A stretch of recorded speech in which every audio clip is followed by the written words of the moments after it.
Good morning and welcome to a new episode of ETRetail Café by ETRetail. Today we are here with a very special retailer who is also called as father of modern retail in India. Pioneer of modern retail? Whatever you want to say. Because he is the one who brought value retail in India and redefined the term for us. Let's meet Lalit Agarwal, who is the founder and MD of V-Mart. Lalit sir, a warm welcome to ETRetail Café. Hi, good morning. Thank you so much for inviting me here. And it will be a great discussion that we're going to have forward. So, when I was coming over here, I was reading about you. Saw that when you were 9 years old, you started taking lessons for retail from your dad. And then 99, you started your own retail company. It would have been a very encouraging childhood for you, I'm very sure. So, can you take us through the journey of your childhood and how you set up your business then? How retail happened to you then? Yeah, so And the love continued. I know, this has been very fruitful and very enriching for me. My childhood days have been very enriching for me. I remember when I was a 7-year-old kid when my father started retail, or what we call a tailor shop in Kolkata. And then he moved into Orissa. When he moved to Orissa, even I moved along with my father. And then I saw a lot of time because it was a small town in Orissa that we were in. And I used to spend a lot of my childhood days also in his shop. And gradually, it was also when you are in the shop, you interact with the customer, you for the store, you start interacting with the masters, with the tailors, you start taking measurements. So there are few things that you started enjoying there. This was not something that you used to work, but yes, it was a part of my fun journey, and that somewhere gave me a lot of lessons right at that age, because those are learning days. And in those learning days, when you're exposed to certain areas and certain key things, you start understanding what that means, and then that goes into your blood. And that is what I believe, that some part of my retail journey has been blessed by that particular stint that I had even during those times. But yeah, I really moved out from Odisha to Mumbai to have my further education. Yeah. And at that time, I started a business as well. And that was a printing and packaging business, which I did for around a decade in Mumbai. And then I moved back into retail along with one of my cousins who was operating this store called Vishal. And then we jointly created this whole concept of Vishal Mega Mart. And that was at that point of time, from 99 to 2003. I was along with that organization as a family business. We were trying to drive that particular business. In that period, I also happened to be a part of a water theme park, and I was also instrumental in creating a water theme park in Kolkata. And that was also a real good learning for me. Construction of that kind of park, inviting customers, inviting people, giving them those experiences, and in a hospitality business. So it was definitely something which added to my retail experiences. But yes, these all are important milestones in my learning and understanding of the market, and getting more closer and understanding why I should get into what kind of retail, what is the gap that is available in the market, and what works. And by 2003, there was some misalignment between me and my brother, and then I happened to get separated and open this format called V-Mart Retail. So V-Mart, the first store of V-Mart started in 2003 in a town called Ahmedabad in Gujarat. So that was our first store, and that is how the entire journey of V-Mart started. Oh, that's really nice. So you have been very courageous and not shied away from taking risk. You have tried your hands in various businesses. But what inclined you towards the retail? As I said, the fundamental fact that I had spent my childhood in that particular business. I had seen small town. I had seen the consumers in the small town, the kind of availability of a Yeah. retail which is there, Yeah. and I knew what really constitutes a value fashion retail especially, Yeah. because I happened to be a part of the tailor shop, which was more into manufacturing, understanding the the persona's body, the type, the fit, the style, and then the whole stitching or the manufacturing pattern, which gave me a lot of input while I was doing that printing and packaging business. I once again thought about it, and I, because that my वो बोलते हैं ना पहला प्यार, तो पहला पहला प्यार जो होता है वो बार बार बुलाता है. So that first love actually drove me back into Okay. retail, and that really gave me very good insight, because when I was in Mumbai, I used to see only one or two organized store, which was Yeah. one was Shopper Stop, which used to exist in Andheri, and I used to always see that and then look at the entire other market, and I always used to explore that, there's so much of consumer, and so much of consumer who are below a certain class and cannot afford a place like Shopper Stop. Where would they go? Why can't one get Yeah. such kind of ambience, such kind of environment, such kind of modern retailing with a great quality and a fixated prices Yeah. in a for a lower class or a middle class consumer? So that is what was my aspiration, and I really thought that right there. And then I tried to explore a little bit in the international market what is happening, and then that is where I saw a huge gap in the Indian market, and that is where we thought of this whole retail vertical, which is more into value in a large format store, rightly targeting the consumer segment, which is tier 2, tier 3 towns, and which is lower in the middle income group. So it was way ahead of its times. Was the value retail term coined at that point of time? No, I mean, no one ever knew, because retail altogether was very new. There was no organized retail. Yeah. There was only few, one, like I said, Shopper Stop or Yeah. one Pantaloon store, or one or two West Side stores. So at that point of time, retail as an organized retail was not existing in India, and so value retail was out of question. And when we started in Ahmedabad, we were the first one doing value retail chain in the western part of India or entire India. तो value retail तो कुछ था नहीं. विशाल जरूर हमने जब create किया था, तो True. Vishal was there, and Vishal used to we created that Vishal, and that was what we called value retail. But the coin named value retail in India was not there. I mean, you were really way ahead of your time when people didn't know what value retail is, what organized retail is. You merged both of them and take it ahead. So, I mean, you have been observing the consumers from a really long time. How have you seen the consumer behavior changing? When you started V-Mart, what were the consumer expectations at that point of time, and now, how has it changed, and how V-Mart has successfully been able to deliver at that time also and at now as well? Yeah, I think so. Definitely, as Indian markets are growing, as the retail market is growing, Yeah. or at that point of time, even retail used to exist. Retail was always there. It used to exist in smaller mom and pop shops. Yeah. It used to exist in bazaars. It used to exist in footpath. It used Yeah. to exist in melas. It used to exist in certain small exhibitions. So retail was always there, but the organized format of retail, the large format of retail, Yeah. the big box retail was not there. So it was not very well structured. It was not qualitatively so good. It was not fashionably so good. So earlier when we opened such kind of big boxes, we really saw a huge applause from the customer. We used to accept, like, जैसे नए शहर में एक नया circus लगता था, तो circus में जैसे भीड़ होती है, वैसे ही we used to see lines. And I remember the first store that we opened in Ahmedabad. Normally even at evening, at night 11 o'clock, we used to with folded hand refuse the customer that we can't take you in now. Please allow us to close down. So that was the initial responses that we saw of organized retail in India, and that just didn't happen in Ahmedabad. That happened more than 100 towns where we went. We were the first one going there as a Yeah. as an organized retail with a value concept, and we saw that happening in hundreds of towns. And that is what customer used to had a very very nascent expectation. They were all surprised that this kind of value we are able to get in such kind of store ambience, and with such a large variety and with such a good concept. So I think one is the entire retail experience of the customer, which they were always getting surprised with what is available. Two, about the kind of consumer behavior in terms of fashion, or in Yeah. terms of their need, in terms of what would they buy, how would they buy, where would they buy from. So all of those have also moved, and that we are seeing that consumer is becoming much more informed, both from the perspective of what they want to wear, where do they want to buy from, what changes are they looking into the international market, and then how fast they want to adopt it, and how fast that they can adopt it, and which is just not saying value fashion, but is also saying fast fashion. So the term fast fashion also has now started coming in, and that is what has also brought in a lot of change.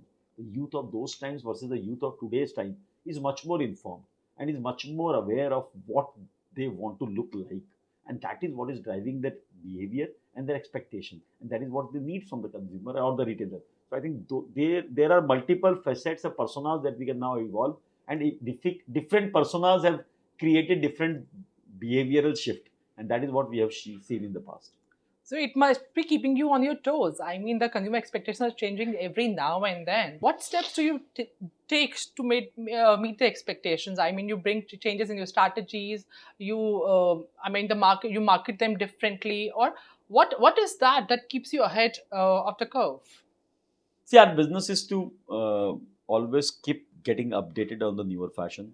Our Yeah. business is to always keep getting updated into the changing behavior of the consumer. Yeah. That is our business. Like in a hospital, there's an emergency department which is always catering to emergencies. For them, Yeah. emergency is not a step, is not a process that they need to evolve every day. It is going to be the whole process is worked upon in that way that you are always taking care of emergencies. So that is how in the fashion business where we always see a lot of change coming in, whether in terms of what fashion is coming in, what colors are coming in, what fabrics are coming in, or how is the consumer changing its behavior. So I think we've seen some lot of these changes. The organization has been designed in that respect, whether in terms of people, their mindset, or in terms of processes, Okay. or in terms of the technology that we use to try and drive or try to take care, know the change, adopt the change, and then finally make it visible to the consumer. So I think all of those are a part of the processes, but we still keep getting a lot of new things which are there, whether it is in the whole organized fray of things, or it is fast fashion, or it is e-commerce, or now it is fast or quick commerce, or it could be other form of retailing which is D2C retail or Instagram retail, or there are multiple facets of retail which is getting developed. There are multiple ways in which consumer is now thinking. There are now a set of consumer who is just getting into fashion business, want to wear and consume everything, and there's a consumer who is already tired of consuming and now is getting into sustainability, is now trying to be True. minimalistic. So there are different facets of consumer that you will see across the geography, across the storefront, and you will have to take care of all of those consumers, and that is how you have to design the system, that you are able to handle all of these diverse complexity or diverse data set and Yeah. consumer set or the fashion set in a more standardized way. So there are a lot of technological initiatives that we have done, a lot of analytical initiatives that we have done, a lot of coaching, a lot of workshops that we do with the teams, and a lot of learning that we also do from outside in, which is what is the globe doing, what is Yeah. the market doing, what are the newer things which are coming into the market, and then we do workshops where we try to take them internally. How do we first inherit it, and then adopt it, and so that we are able to give the consumer a newer feeling, regularly updated. But I'm very sure there must be some challenges right now. I mean, when you started the business, the challenges must be different. But now, as you navigate the path and you have made success for yourself, the challenges must be different. So, can you take us through the challenges which pertained at that point of time and what are the challenges now? I think, see, business is all about countering challenges, and that is where the opportunities are. If the business is too simple, then everyone can do it, and Yeah. everyone will want to do it. So there is no resistance to business. Then that doesn't happen. So there is always a resistance to business. During those times when organized retail was new, you would not find people, you would not find technology, you would not find locations, you would not find properties, you would not find the good law and order situation, you would not find compliance structure from the government, you would not find people who are skilled enough, who you would not find those kind of vendors who would want to provide such kind of product lines, such kind of quality in an organized fashion. So there are multiple challenges that as a growing business in the organized retail, when the organized retail itself Yeah. is new to India, that you have faced. And then came the whole stream of competition which is coming in. When the competition comes in, there's another kind of challenge that you have to cater. Then there are challenges of e-commerce, then there are challenges of COVID, then there are challenges of maybe some other part of the businesses. So you always will have some or the other challenge, and that is how your organization has to strategize and work on it. And it is more fundamental as a process, that is your organization ready to change? Yeah.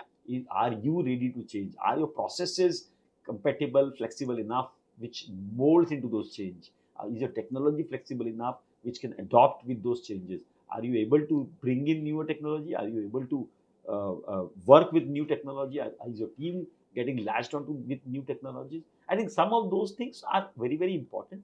That today in this world where technology is the driver, how does it help to manage and maintain this wide diversity of consumer set, people, product, and storefronts? So something which is very, very important, and I think that is where we are trying to work on, and that is what is important in this today's world, where I think it is becoming easier and easier to manage larger complexity businesses, larger data set, but it is also being very, very challenging in terms of the kind of learning which people are doing or competitors are also doing, and the kind of implementation that they are also able to do. That's the opportunity which is open to everyone, and that is where a new set of rules get evolved, new set of skills get developed, new set of processes needs to devise, and that is how the organization will have to change and has changed. So, what I've interpreted from you, what you have said, that agility is an important fundamental of the company on which it has built. What are the other fundamentals on which you have built the company? I think for us, we're very, very clear on few things, which is, we want to create value for our entire ecosystem. Because what we are is a buffer, we are a platform, and Yeah. we are neither a manufacturer nor a product developer. We are not a unique specialist, or we are not in the business of creating rockets and sending rockets. So we are a business house where we acquire certain designs, we learn certain consumer behaviors, and we create a platform where everyone comes together and make it as a business. Yeah. And where the platform has to make value or create value for the customers at the first point. It has to make and create value for the employees. It has to make and create value for the vendors, or it has to make and create value for all the stakeholders. So some of these are very, very important pieces that we need to create value for everybody. Yeah. And make the entire ecosystem proud that they are dealing with us. That's the first fundamental value that we need to. But the primary thing is our customers are set of customers who are largely lower income group or lower middle income group. Where in India, that kind of income group consumer earn between 20,000 rupees to 40,000 rupees. Within that income group, their ability to buy the clothes is not too many number of times. They buy only 2 or 3 number of times in a year. And when they do that kind of purchase, they believe it is an investment. They Yeah. take it as an investment decision. That is why for them to get into that area, I think you need to prepare, and you need to really understand that this is so important that you give them great quality, you give them best fashion, and you Yeah. give them the best affordability that you can. And that is very important. So I think having been committed to what your customer wants, being customer centric is another value. Yes. That we have. Getting committed to what we want to provide them is very another value. And then being prudent in our organization as a value is very, very important. Because as our customer is not very rich, we also can't spend like a rich. We have to manage all our processes, all our technology, all our people, all our systems, all our resources in that manner which my customer can afford. And how do we become efficient in the process so that we don't lose anything, we don't create any wastage, we are efficient, we are sustainable, and we also recycle stuffs, and we don't waste anything. So I think some of these values are very, very important, which is customer centric, which is what my customer wants, and which is why the whole concept can become successful. So, Mr. Agarwal, you have a concept in your mind and you've built a business on that, right? But when we hire the talent percolating the same ideology in them, it's a difficult task. So, three things which you believe must percolate through you to your team members or the company, people who are running the show along with you. So, what are those three things that you focus upon? I think I said largely these are 5 values that we very much focus upon. But yeah, as I told you, that consumer is largely tier 2, tier 3 towns, Yeah. largely lower middle income group. So that brings in a lot of diversity in the consumer set. Yeah. India is not an easy country to handle. So there are within India there are so many states. Yeah. Within states there are so many smaller geographies which behave differently, which celebrates differently, which eats differently, which talks differently, which has a different seasonality, which looks like different, Yeah. have a different body parts and body structure. So you need to divide those parts of India into segregation. So you need to be very analytical in your approach. You need to be so analytical in the approach that how do you actually understand that consumer. So being analytical to the customer and being customer centric is the most important part that one has to lead. That is what will make any business successful. Yeah. So at least in India and at least in retail, we understand this is something which is very, very important. Number one. Number two, you need to always create value for them by being both prudent as well as giving them the best product or best offering of the quality. So you need to be very, very clear on the prudence part, that you can't spend, you don't have any extra money which is given by your customer. Yeah. So you have to be little conscious on that. You have to create volume to generate that kind of income. You can't just get on to the margin piece. ये piece को इतने में बेच देते हैं. That is not affordable. So you need to be very, very clear on that. And third is, I think it is very, very important to create happiness and create smile. So always, whatever we do, whatever stuff that we want to work out, the purpose here is that we need to create smile on each faces and millions of faces. And that is, if that is not being done, if there is something which is creating less of smile, then we need to relook and review our processes, whether it is a team member internally in the organization, or it is a customer who is externally coming in, or the vendor who is externally getting in. Now we have talked about how the qualities that you're building in the employees over here. But I'm very sure when you're hiring them, there must be certain qualities you'll be looking into them, and accordingly you'll be taking the decision. Which are those qualities that you look into the employees when you hire them at V-Mart? So I think these are the values, and not that every individual that we want to bring in has such kind of values. But what you require is the attitude. What you require is the intention. What you require is the learnability Yeah. and humbleness. So I think some of these values are very important. So the person who comes in definitely has to be intelligent, has to be apt for the job. If not, then it's difficult. When I say intelligent, we are not here once again building rockets. So we are here doing a trading business which needs more of common sense, which doesn't need a lot of data science or lot of analytical capability. Normal common sense in our families, normally we have seen that anyone who is not able to succeed in certain profession normally is given an advice कि यार तू जाके दुकान खोल ले. They are told कि okay, you can't do anything else, go and open a shop or a ठेला लगा ले. So it's a fool man's business. It's not a great intelligent business to be in. But if you do it nicely with those basic fundamentals, if you have the right attitude, and if you are very committed to your purpose and you committed to your work, I think you serve most of the areas. So I think these are the three values that we look forward to. That one has to have that attitude, one has to have that learnability skills, and one has to be very, very clearly committed, so that they are able to serve the consumer and be and learn in the retail industry. One who is consistent enough, and one who is has a grit and a regular mindset, where they are perpetually onto it till the time the work gets over. And I think those are the people who get success in this industry. So you're hiring the right talent, bringing smiles on the faces of the consumer with the help of technological background. This is what you told me. But technology, I mean, I've seen your brand growing with technology. I mean, as the technology intervention was kept on happening in the retail, you kept on growing. How difficult it was for you to adapt with changing technologies, because technology is moving at a very fast pace. No, I think it is not an easy subject. It definitely gives me some sleepless night at times, because this is something which is not very easy, even being said, because neither for me nor for my team. And as a collective force, change management is everything in the technology piece brings in change management. Yeah. One, that is from the adaptability perspective. But before that is also the concept perspective, where how do you integrate technology? How do you understand which technology is right for your business? Yeah. How do you invest into the technology, and which kind of technology will give you what kind of ROI? Analyzing all of those. So I think technology itself has a large facets.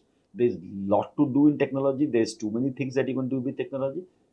There are too many new things which are coming and getting built up. You can't keep changing your processes. You can't keep changing the whole mechanism of the business in a single day, or with every technology introduction. You need to bring in a process, or an agility mindset, or a change management mindset in the organization, where things can happen in that direction. So I think there is definitely a challenge, but coincidentally for V-Mart, it has been a blessing that we have right from day one operated on ERP. From day one, we have always relied on technology to take a lot of our decisions, to give us help on a lot of our decisions, and to capture all the data in singular platforms. So as a fundamentals, we have been towards the technology framework mindset. So it has been easier for us with that respect. But even if I see right now, we are still, the glass is not even half filled. There's lot more to do, and some what we have adopted, there's a lot more to succeed in the adoption itself. So adoption at the organization level, adoption with senior people, adoption with new age coming people is very, very important, and that at times becomes also a bigger bottleneck. But how as an organization switch over from one process to other process and use technology to facilitate and make our work easier. True. First of all, people start comparing technology with myself or man, that whether a man doing it is right or the technology doing it is right. They don't. They always see it as a competition, but it is that actually not a competition. It's actually the help. It's where both of them should exist, and man should be helped with the machine so that the technology actually seeps in and creates better opportunity and better outcome for the consumer. But I feel that fear is seeping in. I mean, in a bigger way with the intervention of AI. People are fearing that what if AI takes their job someday? Have you had such fear ever? हाँ मतलब see लोग बोलते हैं तो बोलो किसी दिन संन्यास लेंगे तो क्या करोगे तो हो सकता है किसी दिन संन्यास मिल जाए because lot of people are going to get out of skill or out of job. That's the kind of verbatim which is always out there. So one should always be prepared कि भैया धोती कमंडल लेके वापस जो है गाँव कैसे जाना है.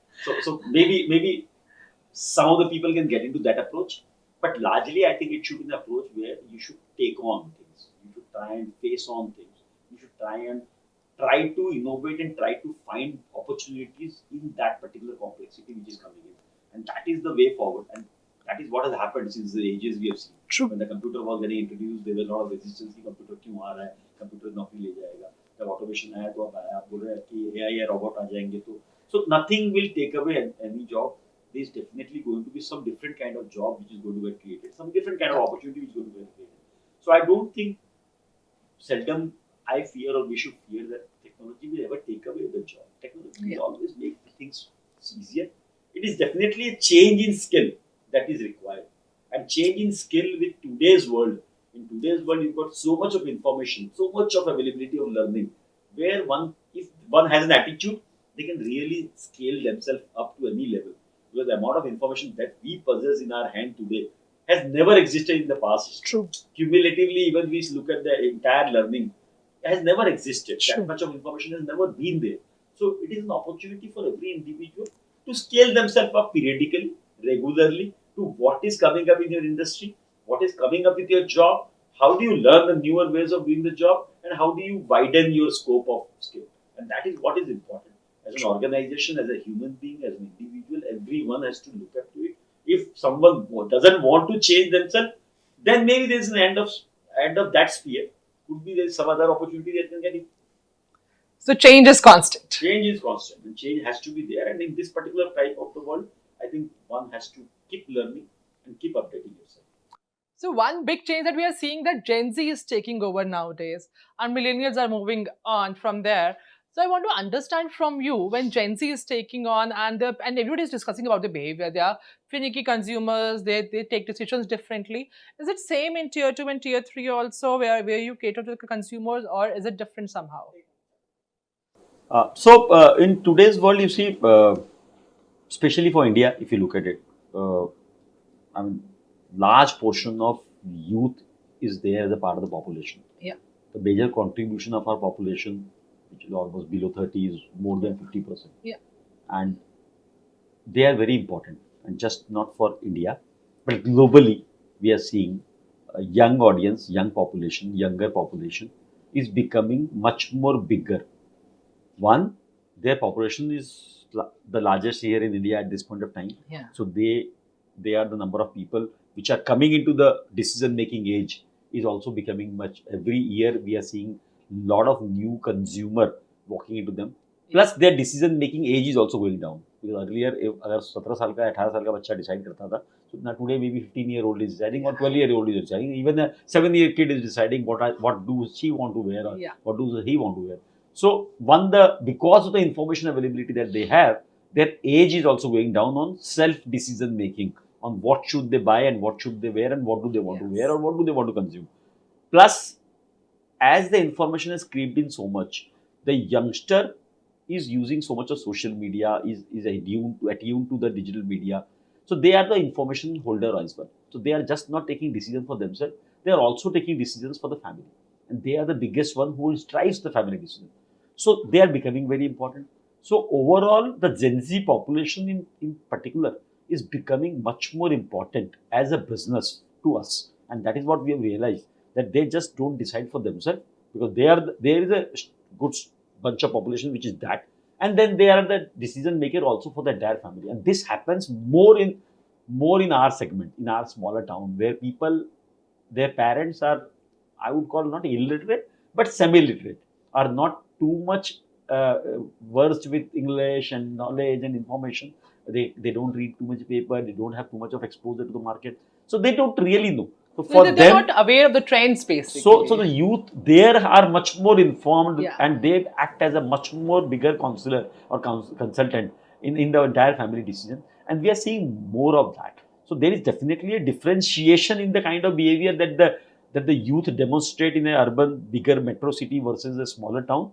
There is definitely something in the liking and the disliking that they may vary, but still the youngster is a youngster there as well, a youngster is a youngster here as well, and there are differentiated behavior. There's a differentiated product that they want. There's a differentiated communication that they're looking forward to. And there's a different kind of experience that they're looking to. And that is why they have a niche or they have a selection over a brand as well. Which brand is their brand? Which brand they resonate more with? Which brand is more active to their space? And which is what they consider as the apt brand, which they want themselves to go or they want their family to go. So there is a kind of philosophy which is working around that, and that is how, as a brand, retail or as V-Mart, we have taken up that how do you become a little more closer to a youth? How do you become a little more closer to Gen Z? How does your brand create or emits those vibes which are attracting more generation youth? So that is where you have to operate. So advertising and marketing is different for them. Definitely, communication is different because they are today using a very different kind of channels. Their languages are different. Yeah. Their zings are their slangs are different. Their communication styling is different. The kind of videos that they want to look at, the number of inserts that they want to look at. One advertisement repetitively working on that doesn't work for them. There is always a newer thing. They are influenced by their friends, their role model, and who is their role model is very difficult and different from what existing it was to be. It is no more only a Shah Rukh Khan or an Amir Khan or Amitabh Bachchan which will drive their role model. They have their local influencers, they have their regional influencers, they have their community which they follow and they want to follow, and that is how an advertiser or a marketeer has to now understand what is my consumer set, whom do they aspire to, whom do they look forward to, and what kind of communication platform are they on, where do you want to reach out, what will they watch within that, because there's so much of content there. How do your content stand out, how do you stand out, how as a brand are you able to talk to them, and are they engaging with them, do they understand you well, do they consider them as a brand, what will drive them, is realism more important to them, is authenticity more important to them, is value more important to them, how fashion is more important to them. I think all of these play a very very important role, including sustainability, because today's youth is also very careful about which world do they want to create, how do they want to avoid some key things, and how do they become sustainable as well, and how do they make the ecosystem sustainable. So those are few things which are very important. It may vary at a stage, at a level, but normally youths behave in a singular way, and that is the whole process which is working. So you have to be vernacular because I remember you were present here in North and West, basically. I mean, fundamentally, and then you acquired Unlimited and spread your wings in South also. And then recently you acquired one more online website, which is Limeroad. So I mean, the consumer is different everywhere, and the expectations are different. They are vernacular. So you have to make sure that you connect with consumers in each and every strata of the world. I mean, the India, sorry. I mean, that's the complexity and that's the diversity that I was talking about. That there is a diverse India. Yeah. They speak different language, they talk different language, there are different slangs, there are different ways they want to wear, and they want to see different things. So there is definitely some diversity, but still a lot of standardization. You can also adopt few standardized content, which is in terms of whether it is Yeah. English or Hindi, which is acceptable still across. But there are areas where you have to be more vernacular, you have to try to be more localized, and that gives you more proximity to your consumer set, because that is where you seek attention, that is what you make them in this cluttered world, make your communication stand out. That is what you have to do, and I think there's definitely a lot of work which has happened, but even in that, technology has really helped you to convert, to translate, to change, and to be a little more localized in all of those perspectives. But yes, there is definitely something that we have driven and we have done, and we still want to do more of that. Oh, that's amazing. So when you say if you want to do more of things going ahead, how do you see the value retail evolving here in India? How do you see the future of value retail in India? And when we talk about V-Mart specifically, how do you see V-Mart shaping up in the future? Because you have stirred the perfect recipe of success for yourself. How do you see both the segments? I mean, your See, I think brand and value is a perception. That what do you call a value? Okay, so लोग जो Mercedes खरीदते हैं वो भी पूछते हैं कि भैया कितनी एवरेज देगी, है ना? So value is not only in the beholder or in the eyes of a poor people. It's in the eyes of everybody, and yeah, it's a concept. Then how do you relate to that concept is important, and this we have seen across the globe. If you look at the entire retail successful retailers across the world, yeah, you will see value retailers as the most successful retailers. So it's just not in India, but across the globe, value retail is something which is getting popular and which is getting only accepted by the consumers. Similarly, in India, because India is definitely a low per capita income country, where still the per capita income hovers around $2,500, which definitely is the lowest, and that is where you really want value, and that is where consumers are used to, and consumers have been buying at a cheap price because they don't have money.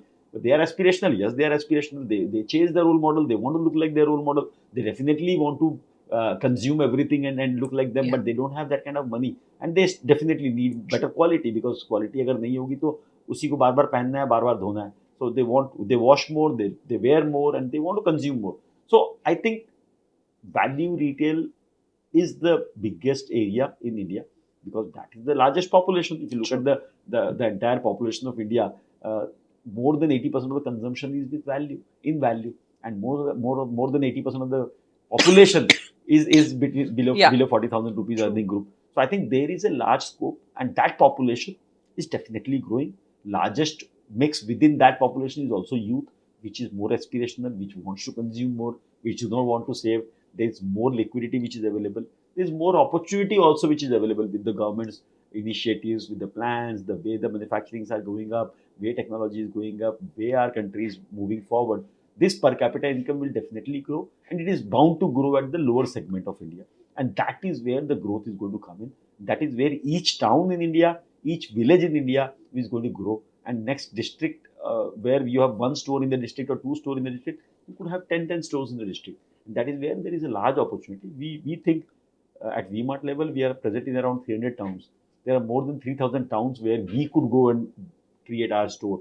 So I think there is so much of capability and ability for India as on today, because still 70% of India is being retailed through unorganized or mom and pop stores, which is a shift which is also supposed to happen.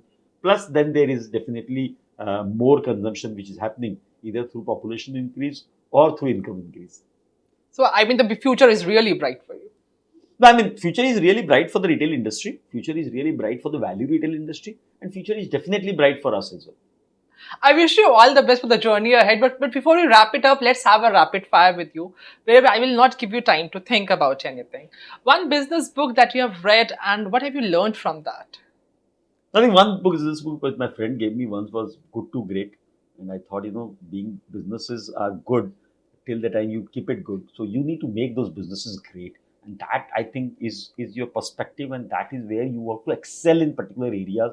You have to create a team of excellence. You have to create a process of excellence, not only in one direction but in multiple directions, wherein that great businesses only come out when there are great things happening in the company, when there are great people getting developed in the country, when there are great processes getting evolved in our company, and there are greater set of innovations which happens in the company. So all of these has to integrate together to create a great company, not just a good company. Nice. One retailer or the brand that you admire a lot, and why? I mean, always since I'm going out, I've been admiring a brand called Primark, and Primark is a brand largely in Europe, but also now present in America. So I think they are the best value fashion driver, and they really give the customer the best value. Their processes, their ability to source, their ability to provide consumer that kind of product lines in those kind of market, which is very hard to operate and very costlier to operate. So at times we see products selling in those retail at a cheaper price than what we could sell. So that is something, there's something to learn and there's something more to understand. If not in retail, what else you would have been doing? I would have been printing cartons and boxes. But you stopped that doing that business. No, but yeah, I would definitely have been trying to help the kids in the villages, so wherein I can actually help the community to get more skilled, girls to get more skilled, to empower them so that they can really build their own profession, their own career, and just not get dependent on their husbands or their families. So that is one thing that I would love to do in my free time or times when I'm not doing it. Really nice thought. Okay, now that you're running the show, what do you do in your free time then? In my free time, I love my family. I love my dogs. I want to be with them. I definitely enjoy being with my family. I do some sports. I do some yogas. So I definitely have those time. And then I definitely watch some videos and some YouTubes and some books to read. So I do spend time in some of these. I definitely have a lot of interest in meditation. So try to also carve out some space for that. Very beautiful. So my last question to you: when we talk about the new age entrepreneurs, right? They bank heavily upon the funding and in innovation. When we talk about the traditional retailers like you, which have been there from a very long time and running the show at retail and have succeeded, you have built the business on profitability and sustainability. So what, I mean, suggestion would you like to give to the upcoming entrepreneurs or the new age entrepreneurs? How can they weave sustainability and profitability into their businesses, along with innovation, obviously? I think, see, the fundamentals of any business has to be make money. Yeah. The fundamentals is not building businesses just to build businesses or build revenue or build valuation. It is ultimately, first of all, how much capable is your business to actually derive the final bottom line. That is fundamental. And in this retail business, that is also very, very important. Or any business, it is important. Yeah. But then there are few businesses where you need to keep investing for a period of time. But that is could be only a period of time. It cannot be endless. So one needs to always understand that there could be a future capability, there could be a future expectation, but the business model itself should generate cash and should be able to create profitability, just not with the model that you have today, but also with the growth path that you have for the future. So how do you build your business processes, your business modeling, your business outcome, and your own expectation, and your team's expectation, and your plans accordingly, which creates money and just not require funds to grow the business. So the business needs to be self-sustainable from a cash flow perspective, which is what we call free cash flow in the financial terms. Yeah. But if a businesses don't be is not a free cash flow, or there could be a kind of business which is very highly growth oriented, which is highly disruptive, where you want to invest on research and development or you want to invest in certain technology, that's a different case. But there also, ultimately, we have seen a lot of failures. So we need to always believe in our own doing, that the business model has to be self-sustainable, it has to be innovative, it has to be unique in the market, it has to solve certain problem of the consumer, or it has to really create a fulfill the gap in the market which nobody is able to do. So if some of these things are there, and then you think about scalability, that is the right business model. Valuation, funding, all of these are outcome of your good businesses, of your governance, of your thought process, of your team, of your outcome of profitability.